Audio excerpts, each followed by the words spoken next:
इस्सियों चौथा बाब।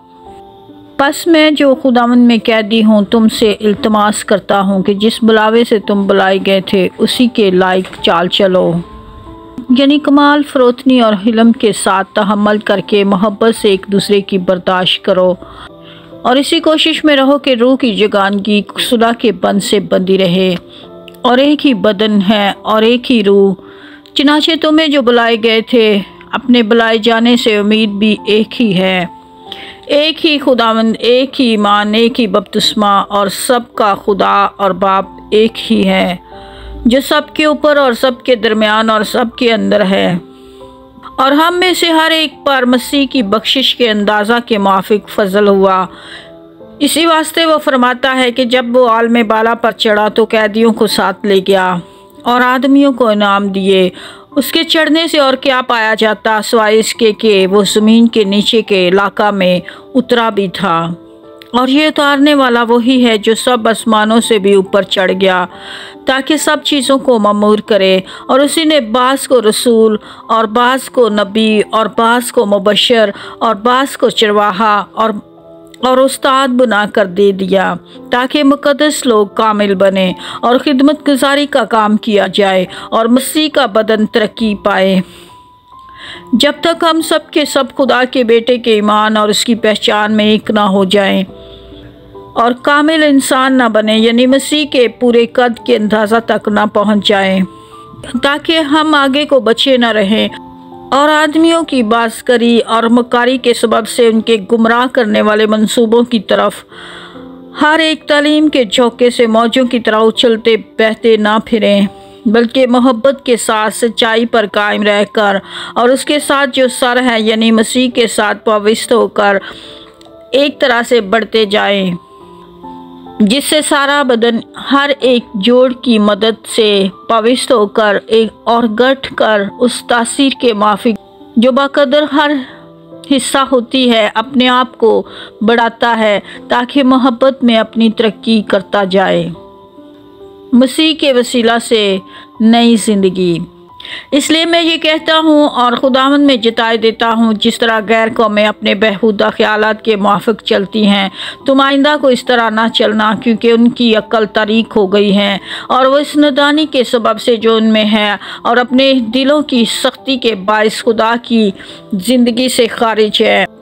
उन्होंने सुन होकर शहवत परस्ती को इख्तियार किया ताकि हर तरह के गंदे काम हिरस से करें, मगर तुमने मसीह की ऐसी तालीम नहीं पाई, बल्कि तुमने उस सच्चाई के मुताबिक जो यीशु में है उसकी सुनी और उसमें ये तालीम पाई होगी कि तुम अपने अगले चाल चलन की उस पुरानी इंसानियत को ताड़ डालो जो फरेब की शहवतों के सबब से ख़राब होती जाती है और अपनी अक्ल की रूहानी हालत में नए बनते जाओ और नई इंसानियत को पहनो जो खुदा के मुताबिक सच्चाई की रास्तबाजी और पाकीज़गी में पैदा की गई है।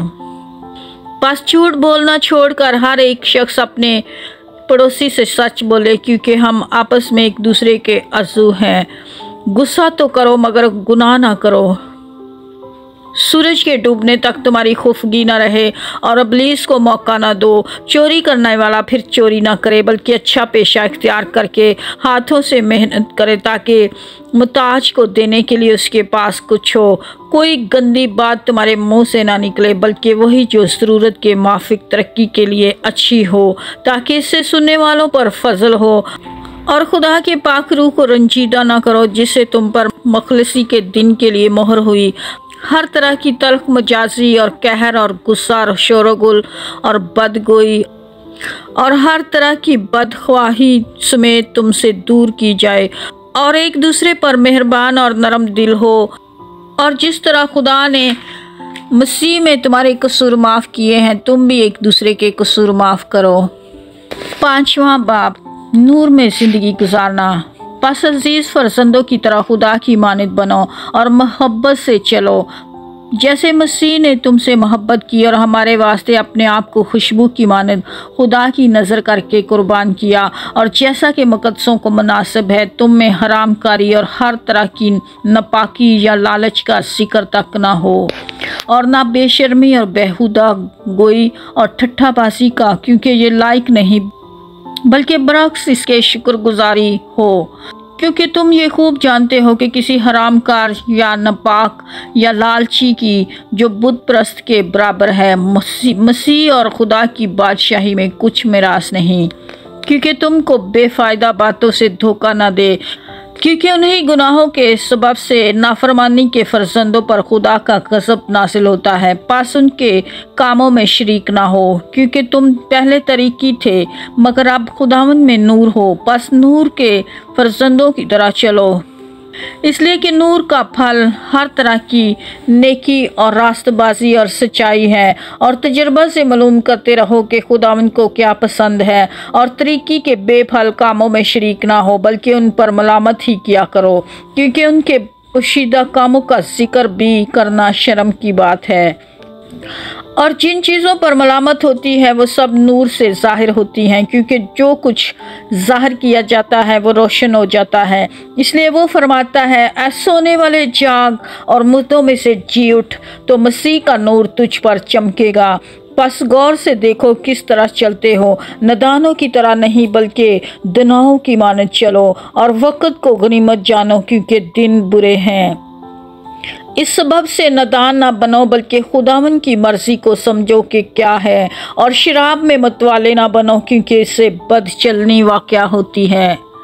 बल्कि रूह से ममूर होते जाओ, और आपस में मज़ामीर और गीत और रूहानी गज़लें गाया करो, और दिल से खुदावन के लिए गाते बजाते रहा करो, और सब बातों में हमारे खुदावन यीशु मसीह के नाम से हमेशा खुदा बाप का शुक्र करते रहो।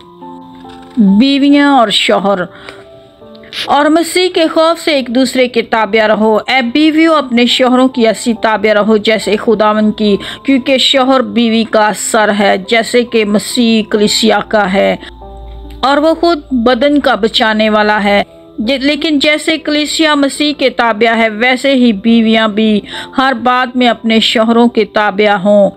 ऐ शौहरों, अपनी बीवियों से मोहब्बत रखो, जैसे मसीह ने भी कलीसिया से मोहब्बत करके अपने आप को उसके वास्ते मौत के हवाले कर दिया, ताकि उसको कलाम के साथ पानी से गुस्ल देकर और साफ करके मुकद्दस बनाए, और एक ऐसी जलाल वाली कलीसिया बनाकर अपने पास हाजिर करे, जिसके बदन में दाग या झुर्री या कोई और ऐसी चीज़ ना हो, बल्कि पाक और बेऐब हो। इसी तरह शौहरों को लाजम है कि अपनी बीवियों से अपने बदन की मानद मोहब्बत रखें। जो अपनी बीवी से मोहब्बत रखता है वो अपने आप से मोहब्बत रखता है, क्योंकि कभी किसी ने अपने जिस्म से दुश्मनी नहीं की, बल्कि उसको पालता और परवरिश करता है, जैसा कि मसीह कलीसिया को। इसलिए हम उसके बदन के अज़ू हैं। इसी सबब से आदमी बाप से और माँ से जुदा होकर अपनी बीवी के साथ रहेगा, और वो दोनों एक जिस्म होंगे। ये भेद तो बड़ा है, लेकिन मैं मसीह और कलीसिया की बाबत कहता हूँ। बहरहाल तुम में से भी हर एक अपनी बीवी से अपनी मानद मोहब्बत रखे, और बीवी इस बात का ख्याल रखे कि अपने शौहर से डरती रहे।